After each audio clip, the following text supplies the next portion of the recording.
Breakout Sports channel. We're going to be interviewing elite hunters right here. We met him last time at the last Dallas card show. Video right now. What is up, guys? I'm here with James. James, say hello for us real quick. What's up? How you doing? YouTube channel too. Give us your name, YouTube channel. I'm James. It's Elite Hunters, a channel. I got about 250 subscribers, and I've been having fun doing it. Dude, that's awesome. Hey, that's the goal. That's the same with us too. So question. You saw the video. We talked to him over here in Dallas. And today we're going to do actually a full interview. We actually have an interview on his channel, so you can check that out as well. So we'll start off with Steven talking to him a little bit. What's up, James? How you doing? Very excited to have you on here. So our first question for you to kick it off is, how did you start getting into collecting cards? I first got into it was as a little kid. I remember flipping cards with my friends. We would go hang out with our little stack of cards and wrapped around in rubber bands, and we would flip. And it was like early age gambling, basically 10 years old, 8 years old, somewhere around there. And we would just flip for other people's piles. And whoever went home with the pile was the winner, and whoever went home without a pile had to go buy new packs and form another stack and try to get the next guy to tomorrow. That's how I started, and eventually I started learning about the players, Reggie Jackson, some of the newer guys, Cal Ripken, and I started learning that there was value to some of these cards, and then eventually it got deeper for me. Awesome. So you told us that you were in the hobby until about the 90s, and then you stopped and you came back again. So can you tell us a little bit about that, why you stopped, how you got back into the hobby, and then a little bit like what the differences are between time periods? Well, what happened was eventually the market got flooded, the junk wax era hit, and I started noticing that a lot of the cards that I owned were basically worthless. I thought I had a lot of prized possessions, and they weren't all that great. And then eventually grading came into the market, and a lot of the cards that I thought were really valuable just were considered okay if they weren't graded. And eventually I was just like, this is too much. I don't want to invest any more money in this hobby. And after finding out that a lot of my cards were worth like 50 cents to $1, and I was cherishing them like they were prized possessions, people went at cards thinking that they would have like the next Mickey Mantle, Ken Griffey Jr., but Deck changed the game. He was a great player, and his cards are worth good money now if you have a 10. But at the time, you would just have something considered mint, but no one cared whether it was off-centered or something like that. If it had sharp corners, like it was mint, and you would have to pay $100 for it. Now, they'll scrutinize it for surface, edges, everything, and they'll pick your card apart and tell you have a $20 card. And that was such a turnoff. I just got out the game, and that was it. Wow, that's very interesting. So I do want to switch gears with you a little bit, and I do want to ask you, what are your white whales? What are those cards that you like really want to go and get after that you might not have necessarily the funds right now, but something that's really on your wish list, number one card that you just absolutely would love if you had all the money in the world? White whale cards. I do have a few.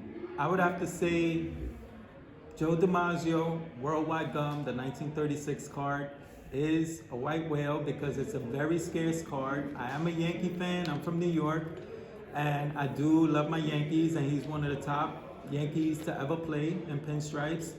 And based on scarcity, I think that's a white whale. Another white whale is a good green Ty Cobb portrait card. That card has gone through the roof, and I'm gonna make it a point to own that one. And my third one would be the Mickey Mantle rookie card, the 51 Bowman. I would say those are my three white whale cards. Awesome. You actually have some white whales that you brought with you today. Do you mind sharing it with the viewers? Of course. One. So here's one of my favorite white whale cards that I'm happy to own. Jimmy Fox, Double X. He's one of the best first basemen that ever played the game. Actually challenged Ruth's record with 58 home runs at one time, was a Triple Crown winner. And I actually love this Diamond Star set, especially with his catcher's uniform, even though he never was a catcher, but the fact that you have him here with a beautiful rendition of this man, it's simply gorgeous. I actually bought this card raw and I got it graded and it came back a 1.5, but this is the big train, Walter Johnson. I actually think he's the best pitcher that ever lived. I know some will argue Cy Young, Christy Mathewson, but when you look into this guy's career, he was unhittable, untouchable. Even Cy Young couldn't touch this guy. It's just the fact that Cy Young pitched on winning teams and he had 500 some odd wins, but this man right here was damn near unhittable. And even the great Ty Cobb had fits because he couldn't touch Walter Johnson. And here's Honus Wagner. This is a 1914 Polo Grounds. It's a grade 7. I love this card. It's my first Honus Wagner, my first and only. It also gives you a nice, beautiful pic of the Polo Grounds in the background. So it's like a double pleasure here. And it's one of the few that has a good picture of Honus Wagner in his prime, which is why I love this picture. Here's a 1953 Topps card. It's a grade 6. This is one of my favorite pickups when I got back into things. And I think it's one of the best cards Mickey Mantle has. This beautiful portrait of him here is unbeatable with the backdrop. It's just an epic card. And rest in peace, Henry Aaron. This is his rookie card of 54 Topps. This was my second biggest pickup when I got back into the hobby. Why not? The Home Run King. And I'm very prideful of this card, especially now that he passed away. This card is skyrocketed. And because I'm Hispanic, I have big pride in this Roberto Clemente rookie card. I actually bought this raw and got it graded by BBG. It came back a 5. Roberto Clemente, Puerto Rican hero, Spanish hero, and very iconic card to say the least. And my white whale is this 1952 Topps Mickey Mantle, the Holy Grail. This by far is my biggest pickup, my grandest card in my PC. I don't know if I'll ever pick up a card bigger than this one, but yeah, it's pretty clean. Love how clean it is. It's got really good centering on the back. It's clean, no wax stains, and as you could tell, there's no snowing. The blues are sharp. His face is sharp, no creases. It's a little off-center to the right, but I'll take it for this grade. I don't think it gets any better. And I mean, there's nothing else to say about this card. It's my best card, and I love it. Pride and joy. Awesome. Thank you. James, quick question for you. What is your advice if someone were to go and basically just start their own personal collection? What would you think they should go to first? Well, they should focus on what it is they're looking to achieve in their PC, whether they want to show a little personality, whether it's the sports, the era, specifics if they're going into parallels for modern cards or a specific set, affordability, and basically have fun with it, because it's not like a job. It's something you do over time. You should have fun with it. And if you want to do a binder, if you want to collect nothing but 10s, 9s, 8s, they say 9s are fines, 8s are greats, or just overall eye appeal. Not everybody has to be Rockefeller and own 10s. People could own, like if it's vintage, 2s and 3s, but it could be based on eye appeal. And if it checks off the boxes for your eye appeal, that's all that matters. But yeah, collect what you love, figure out what it is that you want to focus on, and stick with it. And have some plan Bs and plan Cs, because especially nowadays, pricing could shift your focus forcefully. And there's been times lately I've been having to shift my focus unwantingly, because just the pricing is just so crazy, and it forces me to look at other areas, other sports, other eras. It's crazy right now. Now, talking about other sports, recently you've been buying a lot of boxing cards. So do you want to explain a little bit about alternative sports, something that's kind of out of the mainstream?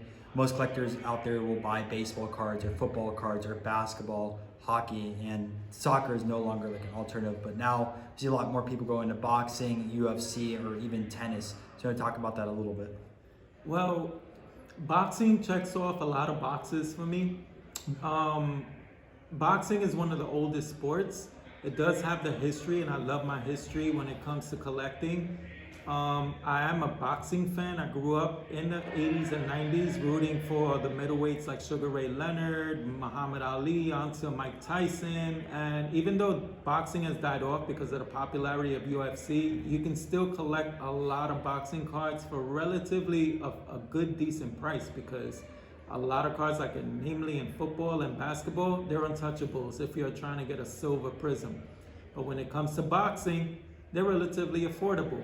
But those have been going up in price, folks, so it's been getting a little bit more challenging lately for me to pick up a nice Cassius Clay card and so on and so forth. But I do like collecting boxing. It's like my little plan C, in which when other cards just go ballooning, I'll always go back to boxing and pick up some cards which I always wanted.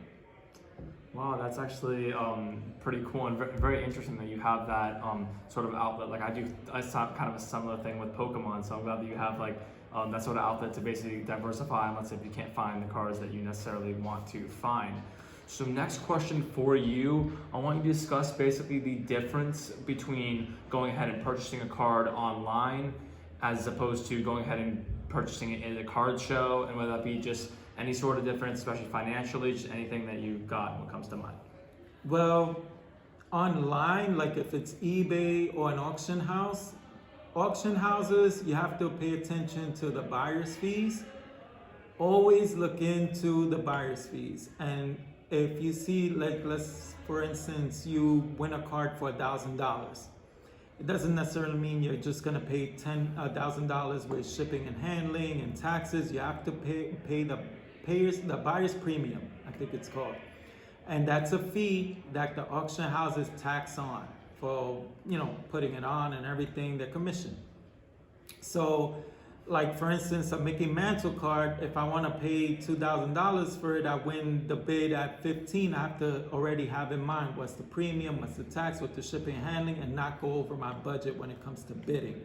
When it's eBay, you look at your eBay comps and you gauge more or less what you want to bid on a price. And then in like a live event like this, what's great is you get to haggle. So hopefully you have haggling skills as part of your utility belt, because that's the fun part. You see the price that's marked, usually it's a little bit inflated, but you have to go with an idea on what you're looking for and what you're willing to pay for, raw and varying grades, because you never know what you're gonna find, and you gotta be ready to wheel and deal with these guys. But it is an art form. Sometimes the good thing is you could trade like these guys do, or you could do package deals where you throw in 4 or 5 cards and maybe they're already at a good price, but they'll whittle it down even further to a nice round number, and it offsets a really nice savings with that. That's what I think is good about live events. Awesome. Now, speaking of online, there's a few companies now that are offering fractional shares of sports cards. So for example, a 1952 Mickey Mantle, there's a company out there that, let's say, creates 10,000 shares and wants each person to buy a share for $5. A lot of people think this could be a future of investing or buying sports cards, because now you can own a piece of a card, kind of like a stock. Others, like myself, think this is a complete waste of money because the company still owns the card. You don't own actually the card.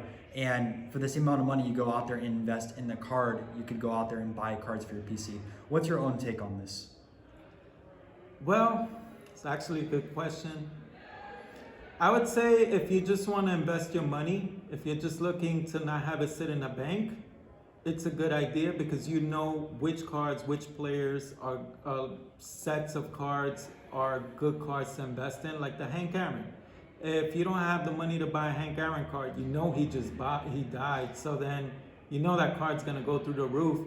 You can buy a share, $1,000 worth of a card, and you know it's gonna be worth maybe $3,000 in 2 weeks. So as an investment standpoint, I understand that. But as a collector, I'd rather have the cardboard in my hand, being able to appreciate it. If I can't afford to buy a decent Hank Aaron card, maybe I'll go for something 3-4 years older, but I'd rather have the cardboard in my hand to be able to appreciate it. I guess I'm nostalgic that way. Awesome. And one other interesting question for you, and this is something that is pretty subjective, that I guess there could be a bunch of different ways of doing this, but how would you recommend that anybody else would properly value their cards? Like, how would you find a way to just assess a valuation? Well, valuations could be one, like a concrete version where a lot of people like to use eBay as to find their comparisons, and based on the grades and the slabs that they're in and the raw version, which is what I try to do. But because I look for vintage mainly, that there's like a little window there. It's tricky. So you might have like a raw card or 4, but there's varying degrees of that 4 when it comes to the corners, the sharpness, the color, the snowing, the off centering. So you have to have like a little window there where you value your card based on the overall eye appeal. And I say eye appeal is everything, because you have to fall in love with the card. If you are not in love with that card, my suggestion is walk away, let it go, unless you're a flipper. And if you're a flipper, that's a whole different ballgame. All you're looking at is the dollar signs. If you could buy it for 100 and make 150 or 200 out of it, that's different. So you're looking at it from a perspective of how much can you make on the card. As a collector, eye appeal, eye appeal, eye appeal. If you're happy with it, you're in love with it, get it. And if you're really in love with it, don't let the price be too much the overriding factor. There's times I let a card go and I regret it. I regret it, and it sticks with me for like 2 weeks. So if you're in love with the card, don't worry about the price, get it. When you have that card in your possession, you're happy as can be. Okay, so with that being said, what are some last tips, last advice that you want to give out to new collectors? For new collectors, wow, do your research. Do your research, because the way cards are right now, it can be very overwhelming. It's hard to find product out there. So I would have to say, ask friends, get advice from people, how they collect. Where do they go for cards? There's so many variations, parallels. Just ask. Do not go in there blindly. Don't go to Walmart thinking you're gonna buy a box of blaster and hit it big. You might, but good luck trying to find stuff now, because the flippers are cleaning out Walmarts and it's unbelievable. But as for a new collector, do your research. It might take some time, but research is key, and you don't feel like you threw away your money. It really is. You know, always be researching the markets, seeing everything that's going up, everything that's going down, and then research what you want to collect as a collector. Hey, thank you very much for doing this interview. And guys, make sure to subscribe to Elite Hunters. A lot of awesome content there. Triple Crown series, everything along the lines with that. Yeah, thank you, James. We really appreciate you coming out. We're really glad to have you here for our first official interview. We're so glad that I was able to be on with you. Thank you, guys. Thank you.